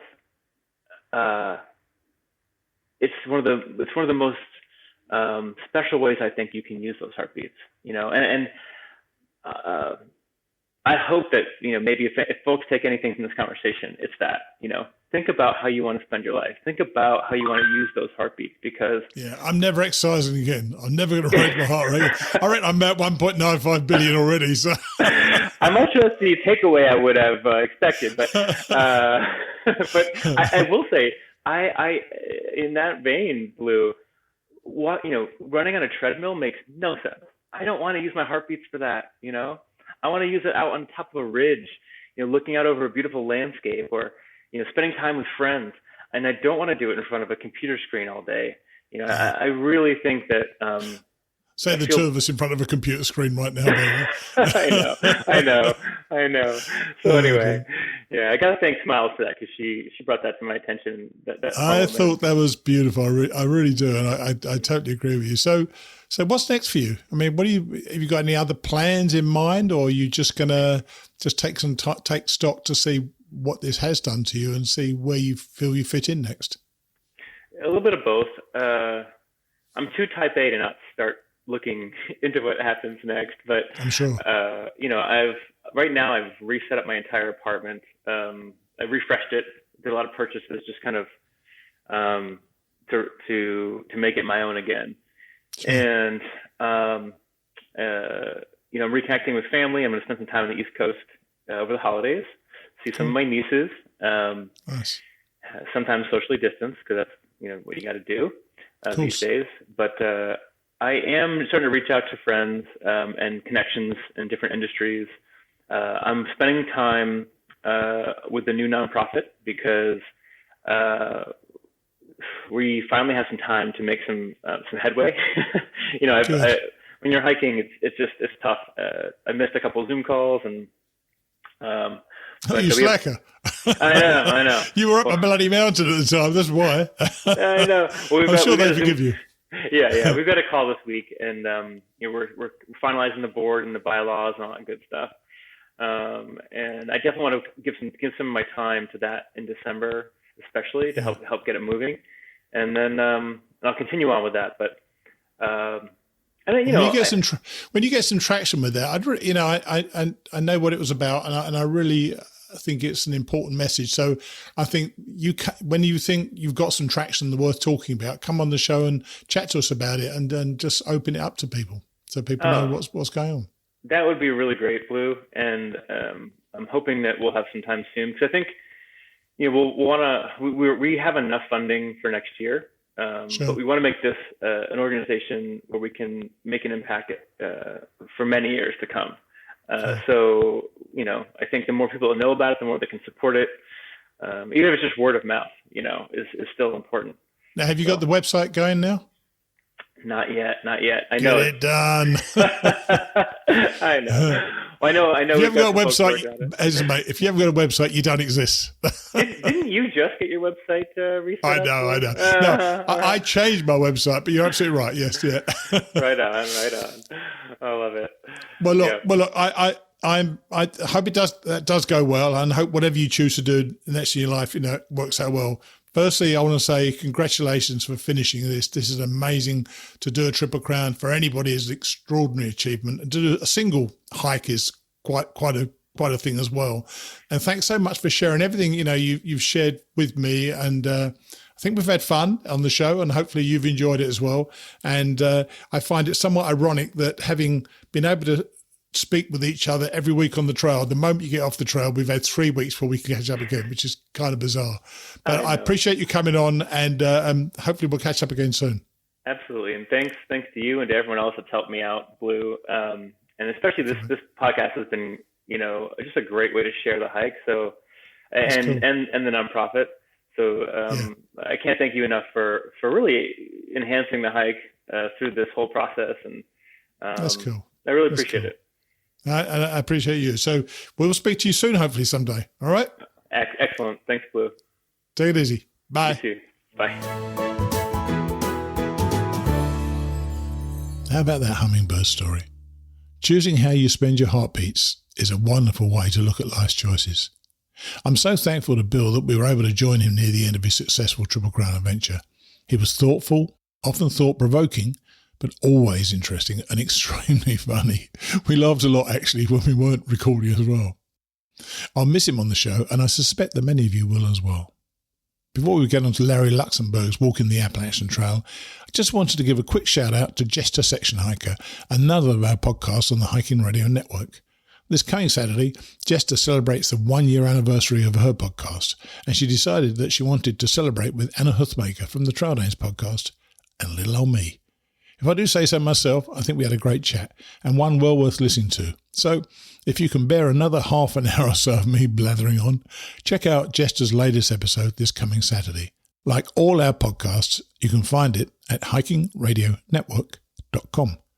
Now, let's have a bit of fascinating history, much of it new to me, about Benton Mackay and Myron Avery, two of the fathers of the AT. I'll see you next week. High Pockets, a history of the trail. Make no plans, they have no magic to stir men's blood. Daniel H. Burnham. As a young man, Benton Mackay conceived of a trail connecting the ridgetops of the Appalachian Mountains from New England to the south. The idea of a long-distance trail was shared by others, including J. Ashton Ellis, Will Monroe, James Taylor, and Alan Chamberlain, who had made detailed proposals for trails in the northeast. Existing trails included the Long Trail in Vermont, several trails in the White Mountains of New Hampshire, such as the Crawford Path, dating to the early 19th century, and heavily used trails along the Hudson Valley and the Hudson Highlands in New York. All of these were later incorporated into the AT. Mackay's concept had crystallized in his mind for several decades. In later years, he gave differing accounts of what inspired him. The most accepted account involves a 6-week hiking trip he took after graduating from Harvard in 1900. While atop Stratton Mountain in Vermont, he visualized a ridgetop trail spanning the Appalachians.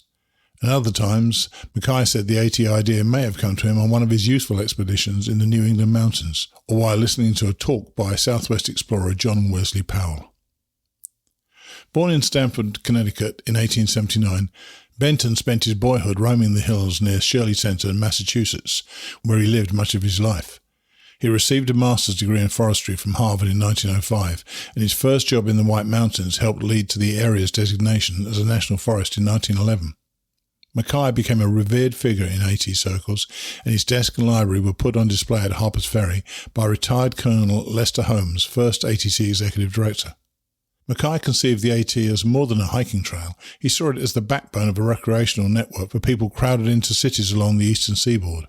He believed the purpose of the trail was to extend the primeval environment and to set bounds to the metropolitan environment. He also hoped to tie in cottage industries to provide work for impoverished mountain people. Only elements of his proposal survived, but surely he would be proud that today nearly the entire trail corridor is protected and is the focus for protecting surrounding lands.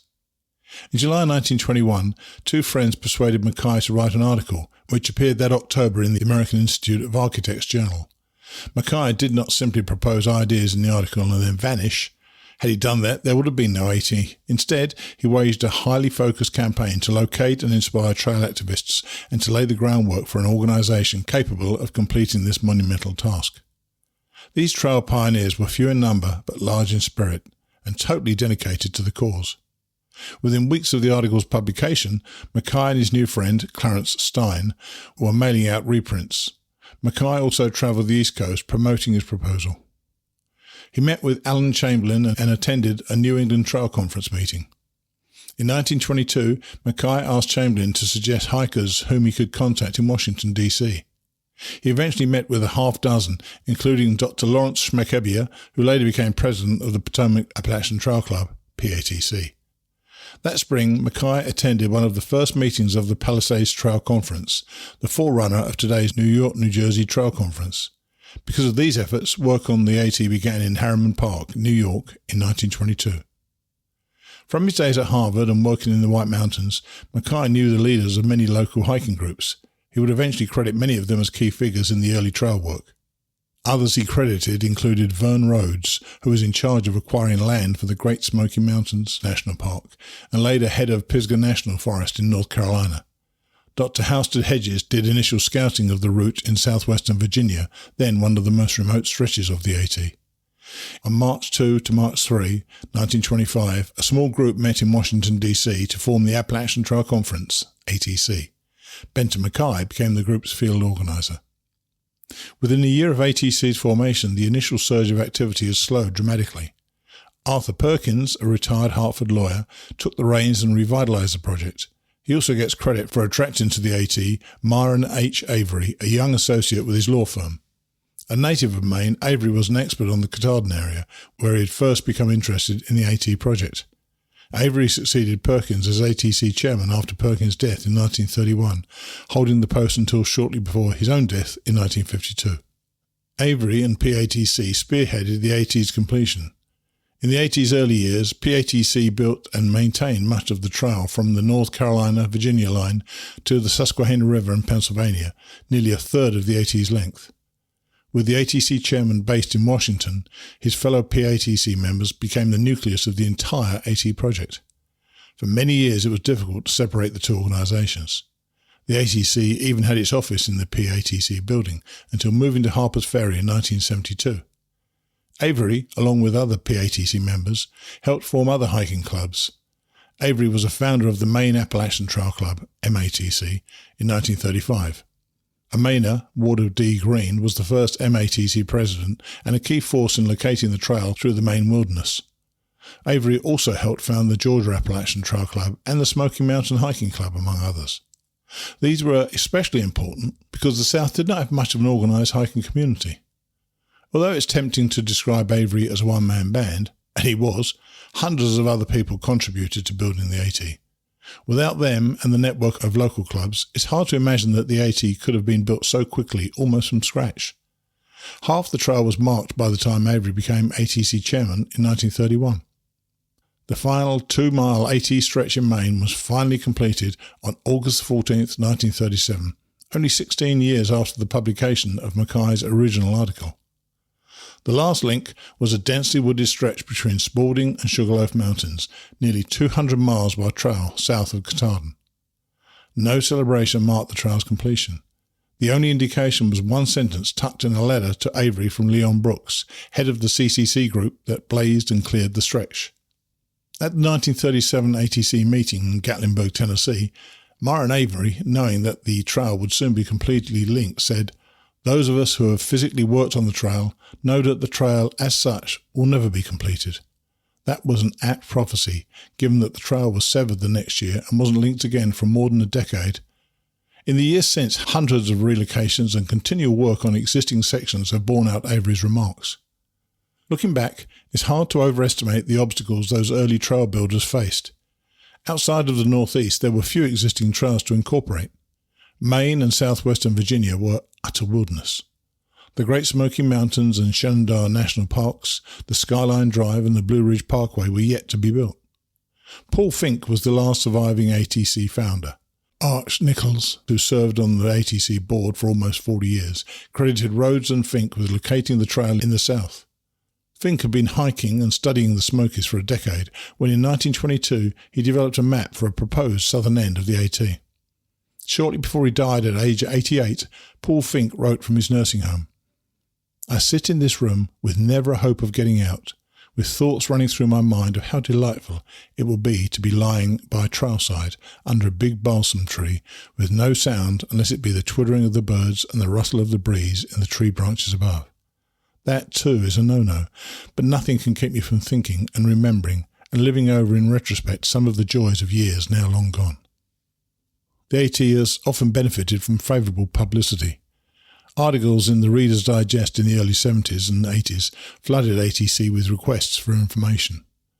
Much earlier, the PATC Bulletin described a crisis at ATC headquarters, a year after an article appeared in 1942. ATC stopped counting after 2,000 requests for information. An oft-cited quote describing the AT dates from the trail's early years, probably the early 30s. "Remote for detachment, narrow for chosen company, winding for leisure, lonely for contemplation, the trail leads not merely north and south, but upward to the body, mind and soul of man." The author, Harold Allen, is now largely forgotten except for this quote, but he contributed greatly to the trail's development. Avery thought that as time went on, Allen's contribution would loom larger. A government lawyer like Avery, Allen was active both in PATC and ATC. He edited the first PATC guidebook, Guide to Paths in the Blue Ridge. "If there was any publication that needed to be done, he was the one they got," said Ruth Blackburn, a former PATC president and ATC chair.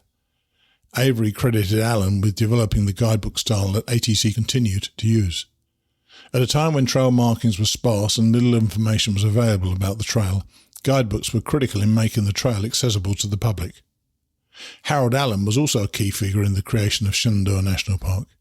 One of the first to advocate a national park in the east, Allen worked hard to preserve the Blue Ridge. With several others, including George Pollock, owner of the Skyland Resort through which the AT passes, Allen helped build support for Shenandoah. Gene Stevenson, founding editor of the Appalachian Trailway News, wrote that Allen was truly the father of Shenandoah National Park. Born in Pittsburgh in 1877, Allen was the great-grandson of William Wilson, a government agent to the Indians. Many of Wilson's holdings were among the land that Allen helped to protect. Ending his career at the IRS, Allen was said to have been one of the country's most brilliant trail lawyers. He died in 1939. Myron Avery wrote of Allen, "For me, Harold Allen, the Virginia Blue Ridge and Shenandoah National Park will forever be associated. My earliest acquaintance with the Shenandoah region came through him. His enthusiasm and knowledge of the area soon developed a community of interests and of activity. Without Harold Allen's particular genius, this movement might never have reached the stage where it attracted national attention. Allen has left an indelible impression upon the Appalachian Trail movement." Few men played a bigger role in building the trail than J. Frank Scherer. A geologist with the Carnegie Institute in Washington, he was equally comfortable in an urban setting or drinking and carousing with mountain people. Some of these people, isolated in remote mountain hollows, were intensely distrustful of outsiders and suspicious of a government trail. A born raconteur as well as a scholar, Scherer helped to bridge that gap. A distinguished scientist who won the Medal of Freedom for scientific achievement, Scherer was PATC Supervisor of Trails from 1930 until he resigned in 1943. Shearer was one of a handful of PATC members who joined Avery and Walter Green, a Broadway actor and summer resident of Maine, on a trip in 1933 to open the northernmost section of the trail, from Katahdin to Monson, Maine. This 119-mile section was, and still is, one of the wildest parts of the entire AT. Avery described the section as utter wilderness, and others thought it was too wild for a trail. But they were wrong. Myron Avery was not about to settle for Mount Washington as the trail's northern end. Today, most thru-hikers consider Maine the best section of the entire trail. Signs today warn hikers to carry a 10-day supply of food because they can't resupply between Monson and Abel Bridge at either end of the section. Yet, ironically, in the early 1930s, before the trail was built, so many sporting camps were scattered throughout the Maine woods that a hiker could find meals and lodging every day throughout the entire section. Another Maine native who made a major contribution to the early AT was Jean Stevenson. In addition to trail work in Maine and the Washington area, she authored ATC's first book on standards for trail maintenance, edited guidebooks, and was founding editor of the ATC's magazine, the Appalachian Trailway News, in 1939. Much of the trail's mystique can be attributed to the AT News, which has preserved the trail's heritage. Two people who epitomise the AT's builders are Ruth and Fred Blackburn. Both worked for more than 50 years on the trail and both served 3 terms as PATC president. In 1929, Fred saw a notice soliciting workers who were skilled with tools to help on the trail. Having grown up on a farm in Pennsylvania, he was adept at the construction techniques needed to carve a trail out of heavy forests. Ruth remembers many years of weekend work trips along the trail. Typifying the unglamorous work of trail volunteers, Ruth spent more than 20 years at Maryland county courthouses and other offices, poring over tax records and section maps to clear the way for a land protection and preservation effort. She was ATC chair in the 1980s and, at 86, is still active in trail affairs. The trail project came along at the right time, when there was still enough wild country, she said. If we had to do it now, I don't think we could. Another trail pioneer was Reverend A. Rufus Morgan. Reverend Morgan, who grew up and lived much of his life in western North Carolina, had a church near where the AT crosses Wallace Gap, North Carolina, about 30 miles from Georgia. The AT was in his family. Albert Mountain, known for its steep final ascent, was named for his grandfather, Albert Seiler. Seiler's Bald in the Smokies for his great-great-uncle, Jesse Seiler, and Seiler's Bald in the Nantahalas for his great-grandfather, William Seiler. Reverend Morgan left his own mark, namely the A. Rufus Morgan Trail near Seiler's Bald on the Mountains to Sea Trail and an AT shelter south of western North Carolina. For 25 years, he alone maintained as much as 55 miles of the AT. Now, most individual maintainers handle 3 miles, and few people do more than 7. He served on the AT board for 29 years, and his efforts led to the founding of the Nantahala Hiking Club. On his 92nd birthday, he climbed Mount LeConte in the Smokies for the 172nd and last time. From the time it was completed, the AT remained the longest continuously marched trail in the world until June 5, 1993, when the Pacific Crest Trail usurped that distinction. After the AT's initial completion, trail workers had only a brief respite. In 1938, 13 months after the AT was linked, a severe hurricane blew through the northeastern United States, downing trees across hundreds of miles of the AT. Roger Brickner, a 2,000-miler and ATC life member, chronicled the storm in his book, The Long Island Express, Tracking the Hurricane of 1938. One of the worst natural disasters in U.S. history, the storm killed nearly 700 people and left 60,000 homeless. More than 270 million trees were destroyed, including 1/3 of Vermont's sugar maples and half of New Hampshire's white pines. A few years later, World War II severely limited trail activities. Most able-bodied men entered the service, and gas and tyre rationing restricted transportation to remote areas of the trail. After the war, limited highway construction and resistance from private landowners caused more problems in many trail states. Construction of the Blue Ridge Parkway, which began in 1935, prompted a 118-mile relocation of the AT in southwest Virginia. In the 50s and 60s, proposals to extend the parkway into Georgia and to build ridgetop parkways in Vermont, Virginia and New Jersey further threatened the trail. Not until 1951, with the opening of a 6-mile section across the Tye River Valley between Three Ridges and Priest Mountain in Virginia, was the Blue Ridge relocation completed and the trail fully reopened. Even then, early thru-hikers complained that the trail was inadequately cleared and hard to follow. Early trail leaders knew that construction of the AT was only the beginning. The ATC chairman, who followed Avery, Murray Stevens and Stanley Murray, supported a greenway, a protective buffer on both sides of the trail, an idea that dates from Mackay's original article, to defend against homes and roads that were being built near the trail. Without a buffer of protected land, they realised the trail's continuity and wilderness character would be threatened. As early as 1945, Congressman Daniel Hoke of Pennsylvania, an early member of the Blue Mountain Eagle Climbing Club, introduced a bill to protect the trail, but not until 1968 did the bill pass. Ray Hunt, a 2,000-miler and former ATC chair, recalls that Stanley Murray struggled with the decision of whether to seek federal protection for the AT. Murray knew that federal help meant loss of control and bureaucratic interference. Senator Gaylord Nelson, later councillor to the Wilderness Society, finally introduced a bill that became the National Scenic Trails Act of 1968. It designated 3 national scenic trails, including the AT, and provided funds to acquire land to protect the trails. At the 1993 AT meeting, Senator Nelson recalled that PATC member Cecil Cullender had convinced him that without federal protection the AT would not survive. Work progressed slowly until 1976, when David Ritchie, a lawyer and career National Park Service employee, created a special AT project office that he headed until 1987. Low-key and dedicated, Ritchie took a controversial program, diffused most of the hostility, and quietly completed his task. As has happened so often with the trail, a key person came along at a critical juncture. Inspired by his own AT work, Ritchie became a 2,000-miler himself in 1986, hiking sections over 7 years. Today, nearly 6,000 volunteers work on the trail each year. In the early days, there were fewer people, but they worked endless hours. Federal employees did work in the national forests and parks, but it was the volunteers who built and maintained most of the trail. Not until 1968 did ATC hire its first paid employee, Lester Holmes, as part-time executive director.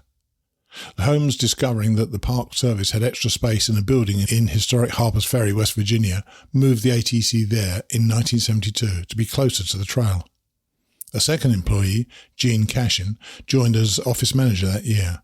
Currently, she is the ATC information specialist and unofficial trail mother and advisor to hikers. In 1976, Chairman George Zoberlein moved the conference headquarters a few blocks to its current home in one of Harpers Ferry's main streets. Today, the ATC is a loose mix of local clubs and thousands of volunteers, but the prominent headquarters in Harpers Ferry has helped create a firm identity for the ATC. In addition to preserving and protecting the trail, ATC manages thousands of acres that the government acquired for the trail corridor. Recently, the emphasis has switched from protecting the trail itself to preserving the quality of the trail experience. Profile: Myron H. Avery. Born in Lubbock, Maine in 1899, Myron Avery was a man who provoked definite opinions. Few people were neutral about him. Possessing almost superhuman energy and dedication, he stood out as a leader from an early age. He surrounded himself with talented, capable people dedicated to their tasks. Bill Mersch, who started as the PATC bus driver on group trips in 1939 and succeeded Frank Scherer as supervisor of trails in 1943, said of Avery, "Myron left 2 trails from Maine to Georgia. One was of hurt feelings and bruised egos. The other was the AT. The first will disappear, the second will last." After attending Bowdoin College in Maine and Harvard Law School, Avery joined a law firm in Hartford that also included Arthur Perkins, who became ATC chairman. Myron was founding president of the PATC, assistant ATC chair at age 27, and head of ATC at 31. Myron was in a leadership position for 10 of the 16 years between the publication of Benton Mackay's article and completion of the AT. He could be brusque and abrasive. A Navy veteran of 2 world wars and a winner of the Legion of Merit, he was used to command, but he loved the woods. He edited guidebooks, wrote more than 100 articles, and maintained a prolific correspondence, all in precise, beautiful prose. The leading authority on Katahdin, he wrote many articles about the area and co-edited a 70-page Katahdin bibliography. He also edited the AT Guide to Maine, the Guide to Paths in the Blue Ridge, and Guide to the AT in the Southern Appalachians, as well as Arnold Guyot's Mountain Regions of Western North Carolina. A stickler for details, Avery wrote long, detailed letters correcting some of the early maps of Katahdin. His articles covered recreation in the mountains and woods, camping equipment, trail techniques, and the historical background of the Maine woods. Avery travelled, directed, and wrote, all for the AT's benefit. He pushed a measuring wheel over all of the trail. On the trail nearly every weekend, Avery made long trips to Maine, the White Mountains, the Virginia Blue Ridge, and the Smokies.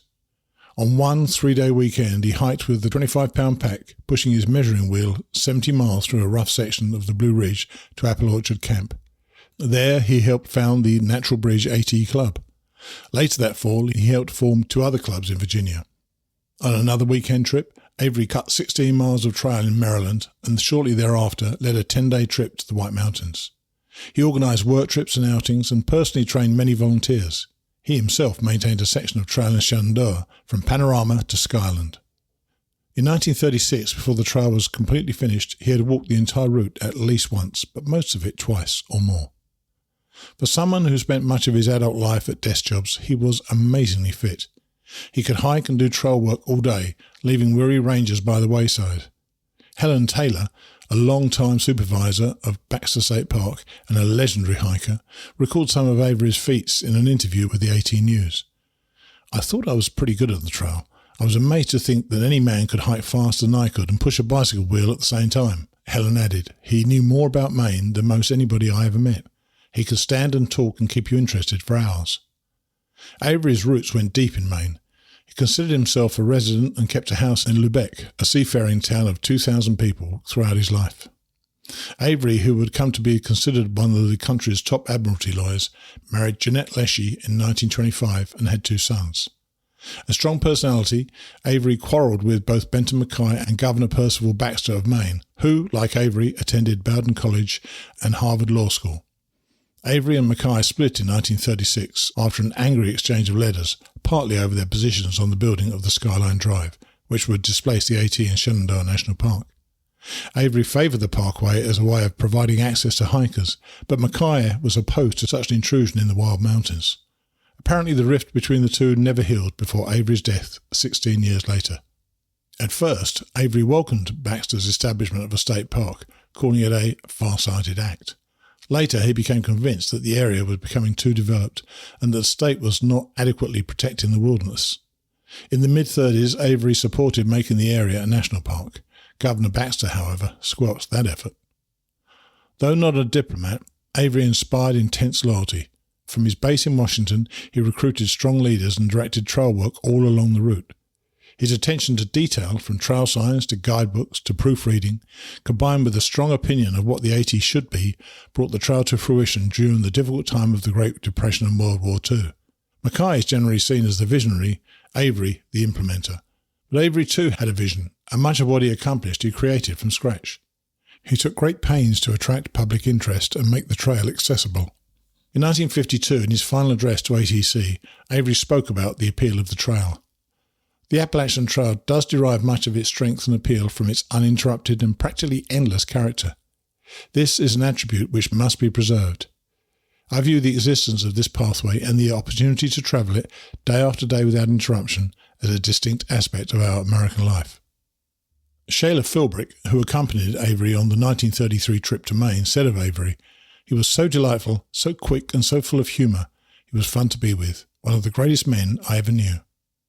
Fanny Extorm, the Maine historian, wrote to Avery about that time, conveying the impressions of someone who had just met him. "Mr. Mellinger Harvey wrote me an enthusiastic letter about his trip to Washington, and of you said, 'Mr. Avery is very self-sacrificing, genial, energetic, hospitable, and much concerned about the welfare of others. It is very easy to understand now why the Potomac Trail Club and the AT Conference are so successful.' Robert B. McMullen, upon first meeting Avery in Washington, described him as having the body of an athlete, hard as nails, and built for endurance. Avery spent 2 days in 1938 briefing McMullen for a month-long backpacking trip on the southern part of the trail. During World War II, McMullen frequently joined Avery on weekend trail maintenance trips in New York. Morin was a remarkable man, a born leader, and his body and soul were dedicated to the Appalachian Trail, McMullen wrote in his autobiography. David Bates, in Breaking Trail in the Central Appalachians, describes Avery as writing thousands of letters on behalf of the trail. On one night alone he wrote 40, and the next night 20 more. Dozens of people believed Avery was interested in every detail of their work. They would write to him each time they went on the trail, making requests as small as for a gallon of paint to blaze the path.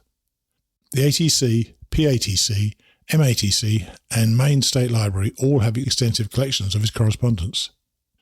"It's clear you either loved the guy or hated him," said David Field, former president of the MATC. "Reading his letters, you could see he was pushy and abrasive. He was determined to accomplish the goal of completing the Appalachian Trail. He tread on some toes." Avery was dealing with enormous difficulties at the conference. People thought the trail couldn't be put through Maine. There was talk of ending it at Mount Washington. Avery said simply, "No, it's got to go to Katahdin," and he found the way to do it. Avery was the right man for the times. The difficulties facing the conference absolutely demanded strong and even autocratic leadership. It was the only way it would have gotten done. He was capable of writing a letter full of sharply edged words, David said. Some of the recipients were game wardens, fire wardens, and people around sporting camps. He would browbeat these people. He would write these haranguing letters. "Why haven't you done this? And when are you going to do that? And we've got to get this done." Not everybody reacts well to that kind of incentive, but he got the job done. Avery made a lot of friends and a lot of enemies. He was what it required at the time, not just for Maine, but for the whole trail. Upon Avery's death, the obituary in the AT News said his interest never waned. He never became complacent, and if he ever became tired or discouraged, he never disclosed it to another. Workers in many fields of endeavour will miss the keen intelligence, dynamic energy, ever-fresh enthusiasm and the selfless and kindly spirit which inspired everyone to carry through his or her appointed task. Avery died July 26, 1952, on the lawn of the Annapolis Royal Hotel in Nova Scotia while on vacation. The 18 News attributed his death to the nerve fatigue he'd had for a year because of the demands of his profession. To his Navy work he gave himself unstintingly. It was this that drew too deeply on even his iron constitution. He was definitely a war casualty, even though he died on a peaceful lawn instead of a field of battle.